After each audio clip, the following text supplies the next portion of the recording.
Oh hey, welcome to another edition of Hand-Laid Tracks and 3D Printed Trains with Socrates. Today we're taking an update of what's been going on the last little while.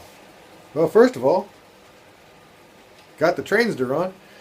So my last video was over a year ago, back in February 22, and about a month after that video I had a accident. I got ran into on a scooter. I was on my bike and it broke my arm.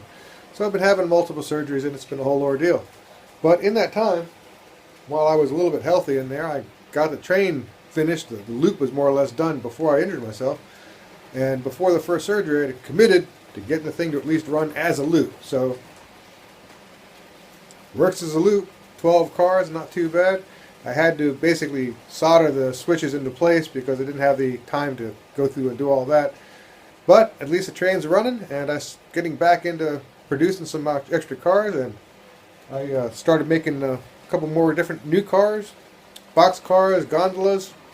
I like to be able to put different 3D printed loads on, so you can make all sorts of different looks for it.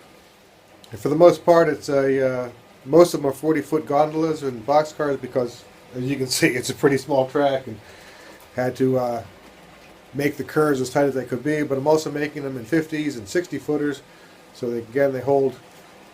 You can hold two 40 and a 20-foot in the 60s, and I'm going to make some smaller loads for the 50-footers, and that's a 50-foot as well. They all print out on the 3D printer. I'm putting them all on Cults, so if you want to get them, it's basically $5.95 flat for each kind of design, and there's a whole bunch of prints in each one. You can make your own tracks as well. All the tracks I hand built, and all the straights, curves, and turnouts. I started with a couple fast track turnout jigs, the number 4 and the number 6. But basically I ended up printing my own, had to make a lot of strange ones. I made a lot of curved turnouts, a couple Ys, there's a double Y, and some tangential curves, and so far they're definitely working at the very least as an oval. And I'm pretty sure it'll work pretty fine once I get the switches switching. But that's basically been it for the last year. Lots and lots of healing, a little bit of trains, stand-up comedy, and life itself, it's kind of a joke. But so if you want to see some of the other trains that I'm putting out, kind of like the boxcar came out quite nice. There's versions with the doors all both closed, both open, one half open and one open, and I guess both open, whatever the other fourth version would be. Also the gondolas, like I say, there's full-sided gondolas, and then there's also with the different cuts on them. I have one cut and two cut, just because I found them in the real size as well, you know, but I also think it looks kind of cool too. I like the way the cutouts you can see into the loads more.